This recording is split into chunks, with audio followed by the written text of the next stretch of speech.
Hello again, everybody. I just have to get something off my chest. There are these phrases and these sayings that have just become so ubiquitous, and it just drives me crazy because years ago, a generation ago, they didn't exist. And now you hear them multiple times a day. I'm going to give you a perfect example because this really goes back to my early career. So it's kind of personal to me, really. All right. You're watching the nightly news, local news, let's say, and a reporter gets on there and says, this morning I sat down with the mayor and I asked him this question. It's like, wait a minute. You sat down with the mayor? What, to eat lunch with him? You sat down and played backgammon with him? Since when did sitting down mean interview? A lot of the interviews are done standing up. You don't hear a reporter say, this morning I stood up with the mayor and I asked him this question. No, sit down with the mayor has become somehow this replacement for interview. My old J school professors at Mizzou would have never allowed that to air. I know, I'm sound like some old curmudgeon here, but that's the kind of stuff that just drives me crazy. Now, you may be wondering, what does this have to do with investing or anything like that? Stay with me here. We're going to do a pivot using another very common phrase in how it describes where we are in the financial markets. So here's another one that didn't exist years ago, and now I hear it all the time when people talk about, let's say, long-term planning. So it goes something like this. As boxing legend Mike Tyson once said, everybody has a plan until they get punched in the face. Like, I actually used that a lot, but I don't anymore. Because it was great for like the first 100,000 times I heard it. And now I hear it, it seems like every day. One more for you here. I know you've heard this because it is said a lot, and it was never said like 10 or 15 years ago. As the great one Wayne Gretzky once said, I don't ever go to where the puck is. I go to where the puck is going. Stop! Stop it! Agree with you, Bob Newhart. Just stop the madness. And I used to always use that too until it just started to come out of the woodwork like every single day. And it just happened again. On CNBC, I'm sitting there working here in my office, and I've got the television kind of in my peripheral vision over here, and the volume just turned up a little bit so I can always catch something that might be of interest to me. And I hear an analyst start off by saying, well, as hockey legend Wayne Gretzky once said, I'm like, no, I'm not doing this. Where's the remote? I can't take this another day. So I'm looking around and I hear him and he's saying, as the great one Wayne Gretzky once said, I don't go to where the puck is. I go to where the puck is heading. He paraphrased it like that. And then he did an about face. He made it his own. He turned it around and he said, however, in today's market environment, we shouldn't follow that advice anymore. Hello? You got my attention here. He said, investors should just stay with the first half of that. Just go to where the puck is and sit there. Genius. The guy's exactly right.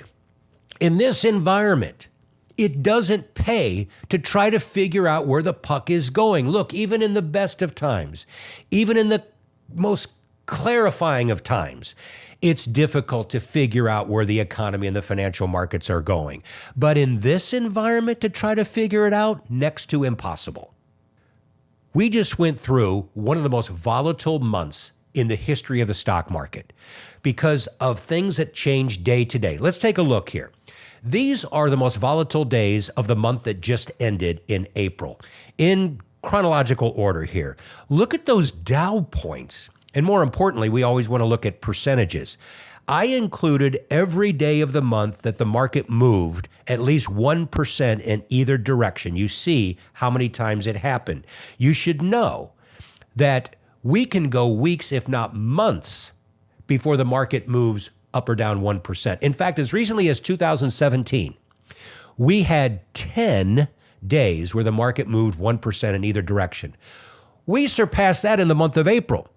So you tell me how you are able to figure out where the market's going to be even 1 month from now, let alone by the end of the year. Here's another chart to drive it home. This shows the average day-to-day volatility, the 25 most volatile months in the history of the stock market. You can see how most of them are grouped around the Great Depression.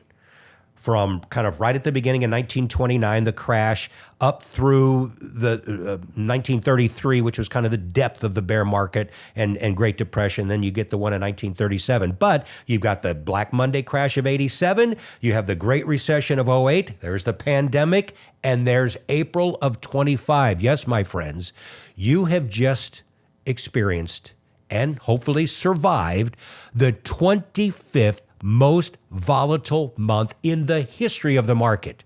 The only comparisons, think about this, are the Great Depression, Black Monday, the Great Recession of 08, and of course the recent pandemic. That tells you something. So I ask again, how in the world can you figure out where we're going from here when you have tariffs on, tariffs off? You have, I'm going to fire the Fed chairman. Well, I don't think I'm going to fire the Fed chairman. We're talking to Russia. Well, maybe we're not talking to Russia. I've already talked about how impossible it is to figure out the market this year.